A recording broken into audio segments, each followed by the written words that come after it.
इस सवाल में लिखा है हमको वाइपर वाले में, किसी कार के दो वाइपर्स हैं।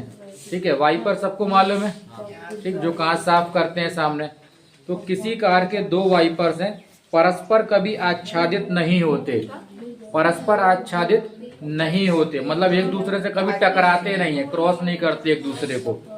प्रत्येक वाइपर की पत्ती की लंबाई 25 सेंटीमीटर है। मतलब वाइपर की जो लंबाई है 25 सेंटीमीटर की है और 115 डिग्री के कोण तक घूमकर सफाई कर सकते हैं। मतलब वाइपर जो ऐसा घूमता है तो कितने डिग्री तक घूम सकता है? 115 डिग्री तक घूम के सफाई कर सकता है।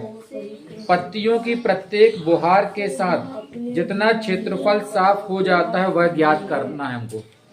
मतलब वाइपर जो प्रत्येक बार घूम रहा है, ठीक है ना, तो वो एक बार घूमने पर कितने एरिया को साफ करता है ये हमको बताना है। अब वाइपर कितने हैं? दो, ठीक है, तो दोनों वाइपर कितना एरिया साफ करते हैं वो हमको बताना है यहाँ पर। ठीक है, अब वाइपर की जो स्थिति होती है वो कैसी होती है देखना यार।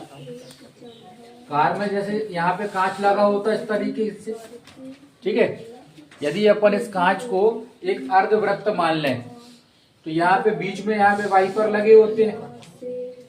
ठीक है, तो वाइपर जो है कांच को कितना मान लेते हैं अपन, ऐसा लगा हुआ है ये, और ये इस तरह घूम के साफ कर रहा है और दूसरा वाइपर इधर घूम के साफ कर रहा है।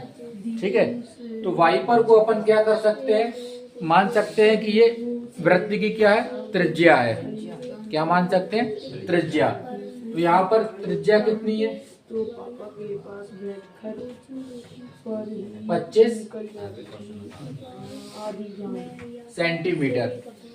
ठीक है ना, त्रिज्या कितनी मान ली अपन ने? 25 सेंटीमीटर। मतलब वाइपर की जो लंबाई है वो वृत्त के हिसाब से यदि अपन देखेंगे तो वो त्रिज्या कहलाएगी। अब इसके बाद यहाँ पे आगे लिखा है इसमें कोण। कोण कितने अंश का बन रहा है? 15। हाँ, तो कोण मतलब थीटा, कोण बन रहा है 115 अंश का। अब अपन को निकालना है कि प्रत्येक वाइपर के द्वारा साफ किया गया क्षेत्र। ठीक है, यहाँ पर लिख ले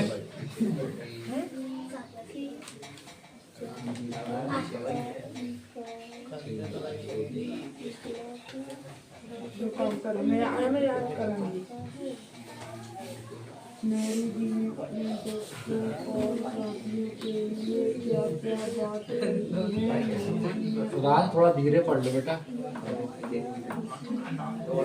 सांझ तो भी कम बात करो यार।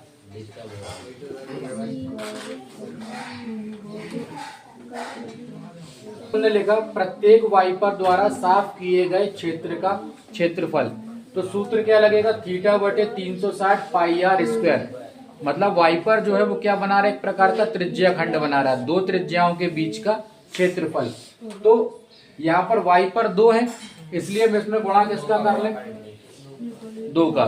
एक वाइपर होता तो अपन सूत्र इतना बस लगाते, वाइपर दो है इसलिए हमने दो लगा दिया आगे। ठीक है, तो 2 गुणित थीटा बटे 360 पाई आर स्क्वायर। अब यहाँ पर मान रख देना है, 2 का 2, थीटा का मान कितना है? 115 बटे 360, पाई का मान 22 बटे 7, आर का मान है 25।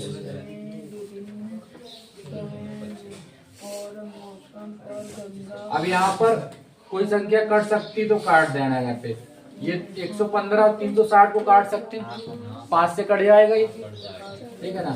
5 दूनी 10, बचेगा 1, 5 तिया 15, 5 से ये भी कट जाएगा, 5 सत्ते 35, बचेगा 1, हो गया 10, 5 दूनी 10। तो ऊपर कितना बचा? 23 और नीचे बचेगा 72 और ये हो गया 22 बटे 7।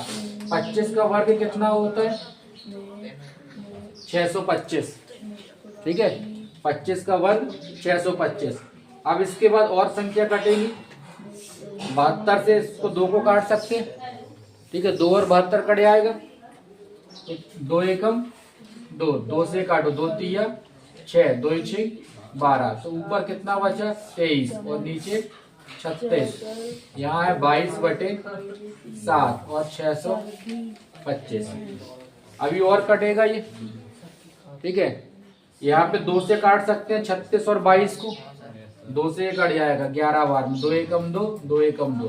2 से ये कट जाएगा कितने बार में? 18 बार में। 18 दूनी 36। ठीक, तो यहाँ पे कितना बचा? 23 और यहाँ पे 18 और यहाँ बचेगा 11 625। ठीक है, अब कोई संख्या कटेगी नहीं। कहाँ पर? वो 11 के नीचे। हाँ चलिए, 7 भी आ गया। अब इन सबका क्या करना है? गुणा करना है और नीचे इन सबका इनका गुणा करना है और फिर बाद में भाग कर देना है। तो 23, 11 और 625 का गुणा करोगे। पहले गुणा कर लो 11 का 625 में। 11 पंचे 55, हासिल आई 5। 11 दूनी 22, 22 में 5 जोड़ेंगे तो कितने हो गए? 27, हासिल आई 2। 11 छिंग 66, 66 में 2 जोड़ेंगे तो 68। ठीक, 11 का गुणा कर दिया अपन ने इसमें और बटे में 18 का गुणा 7 में कर लो। 18 सत्ते 126। ठीक है, अब इसके बाद इनका भी गुणा करना है और 126 ज्यों का त्यों रहेगा, क्योंकि कोई भी संख्या यहाँ पे कट नहीं रही है। तो 23 और कितना आएगा इनका गुणा करने पे? 158 और 125 और 126 ज्यों का त्यों। ठीक है, तो इनका गुणा कर दो तो ये आंसर आ जाएगा। क्लियर है ना? गुणा करके सबसे बन ही जाता है। तो ये इसका आंसर आ गया।